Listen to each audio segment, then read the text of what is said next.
Hello. मैं हूँ विनय कुमार गुप्ता। आप सभी का स्वागत है हमारी YouTube channel point to be noted में। अगर वीडियो आपको अच्छी लगे तो लाइक करिए, शेयर करिए। अगर आप चैनल पर नए हैं तो चैनल को सब्सक्राइब करें। वीडियो का अगला नोटिफिकेशन प्राप्त करने के लिए बेल आइकन को ज़रूर दबाएं। वीडियो को पूरा एंड तक देखें।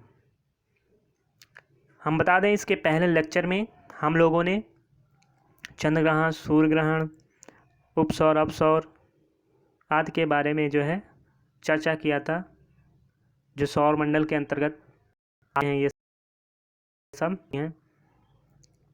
अब हम आगे कुछ और घटनाएं हैं तो उसके बारे में एक एक करके चर्चा करते हैं। तो चलिए शुरू करते हैं। अयनांत। अयनांत क्या होता है? अयनांत होता है कि जब सूर्य का जो है प्रकाश, सूर्य का जो प्रकाश होता है पृथ्वी के कर्क रेखा या मकर रेखा पर सीधे लंबवत चमक, मतलब सूर्य का प्रकाश जो है वो पृथ्वी के चाहे कर्क रेखा या मकर रेखा पर सीधे लंबवत गिरता है तो चमकने लगता है वहाँ पर। तो वो जो चमक होती है उसी को अयनांत कहते हैं। तो पृथ्वी सूर्य का जो है पृथ्वी के कर्क रेखा या मकर रेखा पर सीधे चमकना, तो क्या होता है? वो अयनांत कहलाता है। जब सूर्य की किरणें हैं जो है पृथ्वी के मकर रेखा या कर्क रेखा पर सीधे लंबवत पड़ती है तो वहाँ चमक उत्पन्न होती है, उसी को कहते हैं अयनांत। तो ये घटना जो होती है एक साल में जो है 2 बार होती है। तो इस तरह अयनांत जो होती है वो 2 प्रकार की होती है। एक होती है उत्तर या ग्रीष्म अयनांत और दूसरी होती है दक्षिण या शीत अयनांत।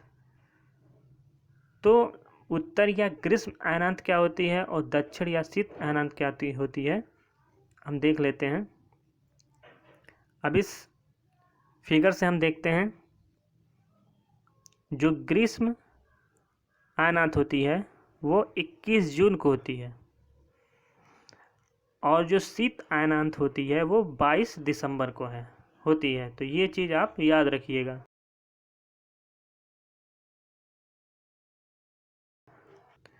तो उत्तर या ग्रीष्म अयनांत जो होती है किस दिन होती है? 21 जून को होती है। इस दिन क्या होता है? उस दिन जब सूर्य जो होता है कर्क रेखा पर लंबवत चमकता है। तो वो दिन कौन सा है? 21 जून। 21 जून को जब सूर्य जो है कर्क रेखा पर लंबवत चमकता है तो उस स्थिति को हम क्या कहते हैं? उत्तर या ऊष्म अयनांत। उत्तर या ऊष्म अयनांत। तो फिगर में देख लेते हैं। अब ये सूर्य की किरणें जो है सीधे पड़ रही हैं पृथ्वी पर, तो ये हमारा जो स्थिति है ये चमक उत्पन्न हो रही है और ये उत्तरी भाग है। उत्तरी भाग पर सूर्य की किरणें पड़ रही हैं, लेकिन जो दक्षिणी ध्रुव है हमारा उस पर सूर्य की किरणें नहीं पड़ रही हैं।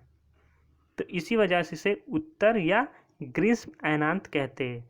यहाँ पर उत्तरी भाग में जो होता है उत्तरी ध्रुव पर ग्रीष्म होती है, मतलब गर्मी होती है, और यहाँ पे विंटर सीजन होता है जब सूर्य की किरणें उत्तरी भाग में पड़ती हैं। तो इस तरह 21 जून को ऐसी स्थिति देखने को मिलती है। तो क्या इस दिन क्या होता है? उत्तरी गोलार्ध में सबसे लंबा दिन होता है। तो हमने क्या देखा? ग्रीष्म अयनांत जो 21 जून को होता है तो वहाँ उत्तरी गोलार्ध जो होता है वहाँ पे सबसे लंबा दिन होता है और रात छोटी होती है। 21 जून को उत्तरी गोलार्ध सबसे लंबा दिन होता है 21 जून को, और रात जो होती है वो छोटी होती है। इस समय उत्तरी गोलार्ध में ग्रीष्म ऋतु होती है। तो 21 जून जो है, वैसे भी आप लोग जानते हैं कि उत्तरी गोलार्ध जो होता है 21 जून का टाइम जो होता है वो ग्रीष्म ऋतु का टाइम होता है। अगर हम भारत की बात करें तो भारत उत्तर पूर्वी गोलार्ध में स्थित है, तो जून का जो महीना होता है उस टाइम गर्मी पड़ती ही है। तो उत्तरी गोलार्ध में ग्रीष्म ऋतु होती है 21 जून को। अब हम दक्षिण या शीत अयनात की बात करें तो यह 22 दिसंबर को होती है। कब? 22 दिसंबर को। डेट आप याद रखिएगा कि दक्षिण या शीत अयनात कब होती है? 22 दिसंबर को, जिस दिन सूर्य मकर रेखा पर लंबवत चमकता है। अब मकर रेखा क्या होता है, उससे पहले कर्क रेखा जान लेते हैं। कर्क रेखा क्या होता है? पृथ्वी का जो भूमध्य रेखा होता है, बीचों बीच, अगर हम इसकी बात करें तो इसके बीचों बीच जो होता है वो भूमध्य रेखा होता है। और जो ये रेखा आपको दिखाई दे रही है, ये कर्क रेखा होती है, और इसके नीचे जो दक्षिणी भाग में होती है वो मकर रेखा होती है। ये यहाँ से 23.5 अंश ऊपर होता है, और ये 23.5 अंश नीचे जो होती है वो मकर रेखा होती है। तो ये चीज़ आप याद रखिए। तो जब ग्रीष्म अयनात था तो जो किरणें पड़ती थी वो कर्क रेखा पर पड़ती थी और लंबवत पड़ती थी, तो उसको ग्रीष्म अयनात बोलते थे। अब इसी तरह दक्षिण या शीत अयनात में क्या होता है, यहाँ पर जो मकर रेखा है, ये मकर रेखा है आपकी, तो इस पे किरणें जो पड़ेंगी तो लंबवत पड़ेंगी। और ये हमारी स्थिति कब होगी? 22 दिसंबर को, जो शीत अयनात के नाम से जाना जाता है, वो 22 दिसंबर को होता है। यह स्थिति 22 दिसंबर को होती है।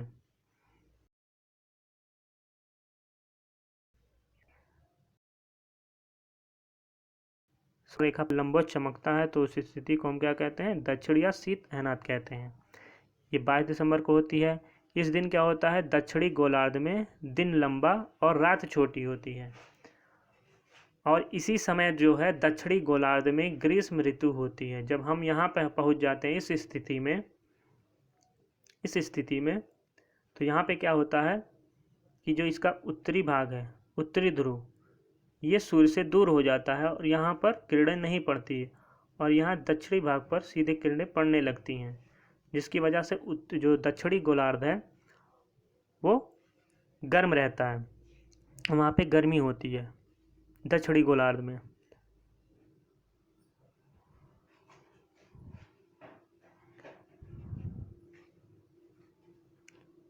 अब देख लेते हैं, ये ऑस्ट्रेलिया, दक्षिण अफ्रीका, अर्जेंटीना, ये सभी दक्षिणी गोलार्ध के देश हैं। दक्षिणी गोलार्ध में स्थित जो देश हैं उनमें प्रमुख हैं ऑस्ट्रेलिया, दक्षिण अफ्रीका और अर्जेंटीना। तो उस टाइम क्या होता है, देश में गर्मी होती है। जब 22 दिसंबर का टाइम होता है तो क्या होता है? गर्मी होती वहाँ पर दक्षिणी गोलार्ध में। लेकिन हम लोग उत्तरी गोलार्ध में होते हैं, तो हमारे यहाँ ठंडी होती है 22 दिसंबर को। तो 22 दिसंबर के बाद 25 दिसंबर जो आता है, क्रिसमस का दिन होता है, तो हम लोग क्रिसमस क्या है, ठंडी में मनाते हैं, ठंडी के मौसम में। लेकिन ये लोग ऑस्ट्रेलिया, दक्षिण अफ्रीका और अर्जेंटीना जो होते हैं वो 22 दिसंबर को क्रिसमस जो मनाते हैं वो गर्मी के महीने में मनाते हैं। वो उनके यहाँ गर्मी हो रही होती है। तो ये चीज़ समझ लीजिएगा। अब आगे है विषुव। विषुव क्या होता है? विषुव होने का 2 टाइम है, 2 दिन। एक 21 मार्च को होता है, एक 23 सितंबर को होता है। पहले चीज़ तो आप ये याद रखिए कि विषुव जो होता है एक 21 मार्च को होता है और एक 23 सितंबर को होता है। अब हम देख लेते हैं कैसे होता है, क्या होता है। जिस दिन सूर्य विषुवत रेखा या भूमध्य रेखा पर लंबवत चमकता है, उस स्थिति को हम विषुव बोलते हैं। विषुवत रेखा से बना है विषुव। तो विषुव कब होता है? जब सूर्य की किरणें जो है भूमध्य रेखा पर लंबवत चमकने लगती हैं, तो उस स्थिति को हम क्या कहते हैं? विषुव। और इसी दिन और रात बराबर क्या होते हैं? बराबर होते हैं। इस मार्च को उत्तरी गोलार्ध में विषुव होता है। इस मार्च को कहाँ पे? उत्तरी गोलार्ध में। 21 मार्च को उत्तरी गोलार्ध में वसंत विषुव होता है और दक्षिणी गोलार्ध में शरद विषुव। जब 21 मार्च आता है तो उत्तरी गोलार्ध में जो घटना होती है, मतलब कि जिस सूर्य की किरणें भूमध्य रेखा पर जब पड़ती हैं तो वह पहला दिन जो होता है 21 मार्च और वो उत्तरी गोलार्ध में होता है। तो उस स्थिति को हम वसंत विषुव कहते हैं और उसी 21 मार्च को दक्षिणी गोलार्ध में शरद विषुव होता है। ये चीज़ आप समझ लीजिए। और फिर 23 सितंबर आता है। जब 23 सितंबर आता है तो वो उत्तरी गोलार्ध में शरद विषुव हो जाता है और दक्षिणी गोलार्ध में बसंत विषुव हो जाता है। इतना आप याद रखिए।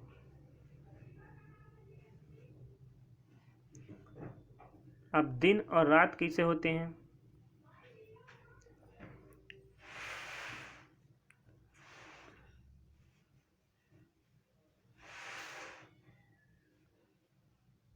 अब यहाँ आप देख सकते हैं जो 21 मार्च है तो उत्तरी गोलार्ध में जो है बसंत विषुव बोला जाएगा और दक्षिणी ध्रुव जो है वहाँ पे शरद विषुव होगा। और ये 23 सितंबर की स्थिति, तो 23 सितंबर को उत्तर में क्या होगा? शरद विषुव और दक्षिण में बसंत विषुव।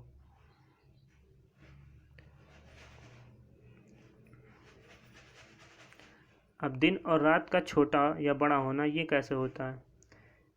जैसे पृथ्वी जो है अपनी धुरी पर झुकी होती है, अगर यही झुकी ना होती तो हमारे जो दिन और रात होते हैं वो बराबर होते हैं।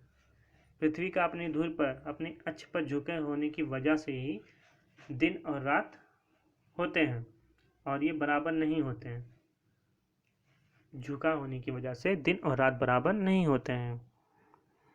जब सूर्य उत्तरी गोलार्ध में रहता है तो उस समय उत्तरी गोलार्ध में दिन बड़ा होता है और रात छोटी होती। कब?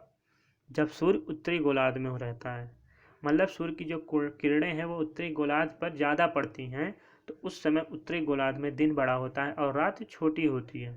अब यही इसका उल्टा कि जब सूर्य जो है दक्षिण गोलार्ध में रहता है तो दक्षिणी गोलार्ध में दिन बड़ा और रात छोटी हो जाती है।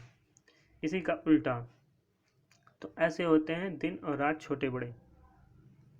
अब 6 महीने का दिन और 6 महीने की रात कैसे होती है? जैसे जब उत्तरी ध्रुव जो है सूर्य की तरफ झुका रहता है, पृथ्वी का जो उत्तरी ध्रुव है वो जब झुका रहता है सूर्य की तरफ, तब वहाँ पे 6 महीने दिन होता है। उत्तरी ध्रुव में जो है 6 महीने दिन होता है और दक्षिणी ध्रुव पर 6 महीने की रात हो जाती है। कब? जब पृथ्वी का जो उत्तरी ध्रुव है वो सूर्य की तरफ झुका रहता है तो उत्तरी ध्रुव जो है 6 महीने दिन रहता है और दक्षिणी ध्रुव पर 6 महीने रात होती हैं। अब इसी का उल्टा, जब दक्षिणी ध्रुव झुका रहता है सूर्य की तरफ तो वहाँ दक्षिणी ध्रुव पर 6 महीने दिन रहता है और उत्तरी ध्रुव में 6 महीने रात हो जाती हैं। तो ये हमारी स्थिति है। कैसे? ये पृथ्वी का घूर्णन अक्ष है। तो जैसे ही सूर्य की किरणें इस पर पड़ती हैं तो ये हम देखते हैं कि ये इसका जो उत्तरी ध्रुव है, इसका जो उत्तरी ध्रुव है तो यहाँ पर किरणें पड़ रही हैं, लेकिन इसकी जो दक्षिणी ध्रुव है यहाँ पर सूर्य की किरणें नहीं पहुँच पा रही हैं। तो इस वजह से यहाँ पर जो है 6 महीने का दिन रहेगा और 6 महीने के यहाँ पे रात रहेगी। जब ये पृथ्वी घूमकर इस साइड में आ जाए, आधा चक्कर लगाने का मतलब 6 महीना जब बीत जाता है तो इसकी स्थिति यहाँ पर आ जाती है। यहाँ पर जब पृथ्वी की स्थिति आ जाती है तो क्या होता है, इसका दक्षिणी जो है इसके नज़दीक हो जाता है दक्षिणी ध्रुव और इसका उत्तरी ध्रुव है ये दूर हो जाता है। तो उस टाइम क्या होता है, यहाँ पर 6 दक्षिणी ध्रुव पर 6 महीने का दिन हो जाता है और 6 महीने उत्तरी ध्रुव पर रात हो जाती है।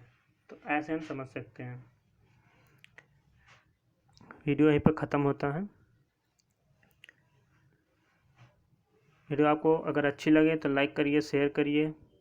अगर आप चैनल पर नए हैं तो चैनल को सब्सक्राइब करें। वीडियो का अगला नोटिफिकेशन प्राप्त करने के लिए बेल आइकन को ज़रूर दबाएं। तब तक के लिए धन्यवाद।